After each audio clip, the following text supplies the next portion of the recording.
Le canal web est aujourd'hui un incontournable pour toute entreprise qui souhaite acquérir une nouvelle clientèle et la fidéliser. Les modes de consommation ont évolué de façon phénoménale durant les 15 dernières années. Aujourd'hui, c'est un Québécois sur deux qui fait une partie de ses achats sur Internet. Ce chiffre ne cessera d'augmenter d'année en année. Ainsi, le développement d'une entreprise passe aujourd'hui par le développement de son canal web et de son intégration par rapport aux canaux de commercialisation qui sont déjà en place. Et ce développement ne peut se faire que par la compréhension des comportements des consommateurs en ligne pour la mise en place de stratégies novatrices sur mesure. Le groupe de recherche en comportement en ligne a pour mission de développer des savoirs et des pratiques liés au comportement des consommateurs sur le web.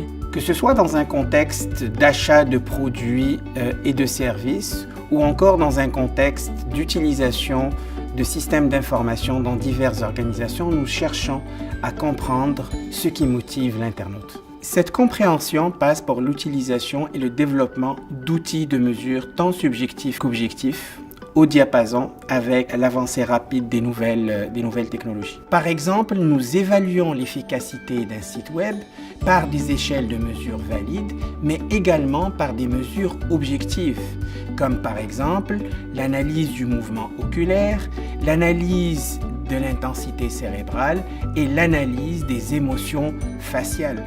On s'intéresse non seulement à suivre de près où le consommateur pose son regard sur l'écran, mais on s'intéresse également à ce qu'il ressent comme émotion et comment il les interprète.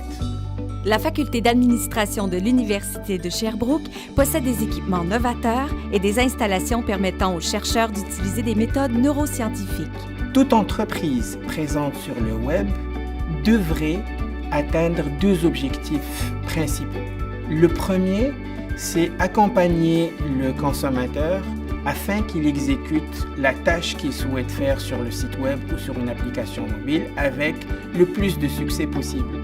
Le second objectif, c'est qu'il puisse le faire avec le maximum de satisfaction ressentie.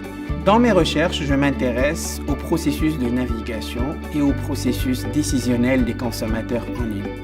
Plus précisément, je m'intéresse aux freins à l'accomplissement des tâches sur un site web ou une application mobile et à toute la satisfaction qui pourrait en découler. Cette efficacité s'illustre par une croissance des taux de conversion, se traduisant par un achat en ligne et une expérience globale sans égale pour le consommateur. Nous voulons comprendre comment l'internaute intègre le web dans son processus décisionnel, peu importe la plateforme utilisée, afin de lui offrir la meilleure des expériences possibles. Et ce, en gardant en tête les particularités des secteurs d'activité qui sont ciblés et le profil sociodémographique de l'internaute.